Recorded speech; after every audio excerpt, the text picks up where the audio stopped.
అండి పరమభక్తులైనటువంటి వారు ఈశ్వరుడి వల్ల రక్షణ పొందుతారు. ఇప్పుడు మీకు ఎలా ఈశ్వరుడు ఉన్నాడన్న భక్తి కలుగుతుంది? ఈశ్వరుడు ఉన్నాడు అన్నటువంటి విషయం తేటతెల్లం కావాలంటే భక్తుల యొక్క భక్తియే సాధనము. అందుకే భగవంతుడు అన్నాడు, ఒక చిత్రమైన మాట అన్నాడు, నేను వాని కొరకు రక్షింపవలయవాడు అన్నాడు ఆయన. నేను ఉన్నానని గుర్తేమిటో తెలుసా? ఎవరు భక్తిగా ఉన్నాడో వాడిని నేను రక్షించాలి.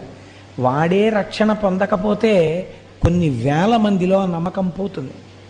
ఏమంటే ఆయనకే రక్షణ లేదు కదా, ఇంకా మనకేం రక్షణ అని. అయితే మీరు ఒక్క విషయం జాగ్రత్తగా తీసుకోవాలి.